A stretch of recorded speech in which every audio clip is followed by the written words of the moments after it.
O Kai ou a Kai Vasto falou aqui, é que eu sempre falo o A, né? Falou aqui, Doutor H. No Virela, Virela deve ser o Vilela, né? Você falou sobre Newton e sua tese e que sua tese religiosa foi rejeitada pela academia. Você acha que a academia promove em certas ocasiões um discurso único, como só a deles estaria certo? Outro exemplo, Gregor Mendel, pai da genética, que provou com ervilhas, mas no seu tempo foi ignorado e só depois foi valorizado. Você acha que o discurso único continua hoje? E quando foi a virada da academia de religiosa para mais secularizada? Tá, tem muitos pontos aí essa sua questão, né? A primeira é que o. Eu não sei o que eu falei lá no Vilela sobre o Newton, eu não lembro de ter falado nada do Newton lá.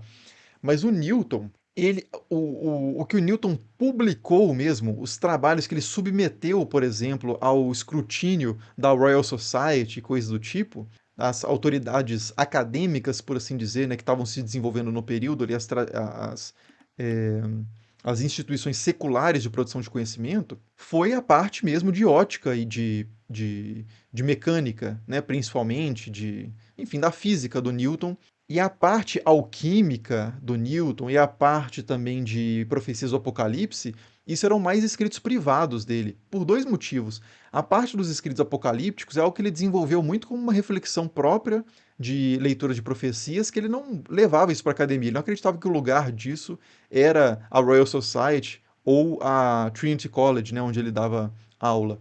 No caso da alquimia e do esoterismo do Newton, ele acreditava que eram conhecimentos perigosos demais para serem tornados públicos. Então ele não publicou sobre isso.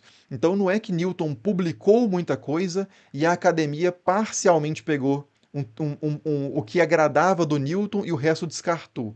Isso acontece também, mas o que acontece é o seguinte: a herança intelectual do Newton ela vai para além do que ele publicou.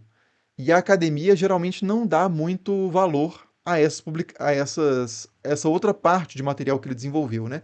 Mas é importante ressaltar de novo, né, que o próprio Newton via uma distinção entre esses dois tipos de conhecimento e levava apenas parte do que ele produzia em termos de conhecimento para a academia. Então, já nos tempos de Newton, ele fazia isso. Mas realmente, hoje ainda há um certo preconceito, né, com os estudos históricos do esoterismo de Newton em relação aos estudos históricos sobre a física de Newton. Quando, do ponto de vista da história da ciência, são estudos que têm valor ambos. No outro caso, que é o do Mendel, o Mendel era um sacerdote que publicou um estudo sobre genética, e esse estudo do Mendel não foi um estudo publicado num órgão, né? Não teve grande visibilidade, não por ele ser sacerdote, mas, sei lá, o que o Mendel publicou de fato não teve um impacto inicial, mas isso não tem a ver com o fato dele ser religioso. Você tem vários religiosos no tempo do Mendel que estão no centro da discussão acadêmica, né? Inclusive nos tempos do Mendel, o clero era o grosso da academia. Os reitores de universidades geralmente eram clérigos.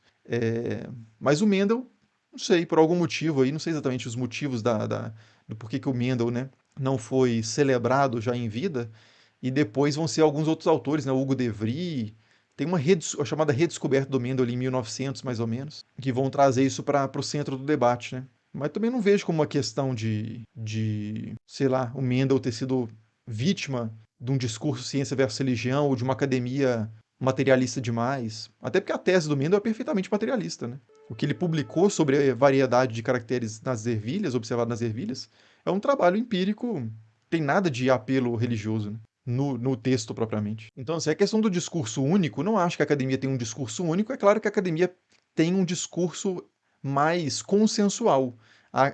Academicamente, por exemplo, na história, você tem pessoas trabalhando com uma metodologia parecida, com um arcabouço teórico metodológico relativamente parecido, e as teses que saem muito assim do consensual, elas geralmente não têm muito espaço. Pode ser que isso acabe excluindo boas ideias. Pode ser. Mas é uma questão também de. É difícil você. É a chamada tensão essencial, né? O Thomas Kuhn, que é um filósofo da ciência, ele chama isso de a tensão essencial, que é entre o dogma e a inovação. Se você celebra toda e qualquer inovação e não dá nenhum valor à tradição do conhecimento, seja acadêmica ou em qualquer contexto, qual que é o critério, né, tipo assim, você abre o filtro demais e começa a entrar muita bobagem também. Você pode abrir o filtro e a partir dessa abertura do filtro entrar uma coisa boa que não entraria se o filtro tivesse fechado, mas ao abrir o filtro entra muita bobagem. Então você fecha um pouco a trama do filtro para que não entre tanta bobagem, mas com isso você acaba excluindo coisas boas também. Então, esse jogo, né, do quão aberta a academia pode ou deve ser, é difícil. Não é uma coisa simples. Ah, vamos abrir a academia, agora qualquer tese tá valendo. Né? Publica. Ah, teve uma ideia aí agora? Manda num periódico da melhor colocação, sem problema. Vamos lá, vamos publicar tudo. Aí vai virar um mar de teses totalmente incomensuráveis, você nem consegue medir uma contra a outra, um ritmo de produção que você não consegue ter uma avaliação com o tempo necessário, né, para avaliar os méritos daquele artigo e coisa do tipo. Então, assim, é uma tensão mesmo, é difícil. Então, a academia ela precisa se fechar em algum ponto, mas ela não pode se fechar completamente, senão você perde a inovação. Então, essa tensão entre o dogma e a inovação, né? Não dá para ser 100% inovação e não dá para ser 100% dogmático. Enfim, é um assunto bem complexo.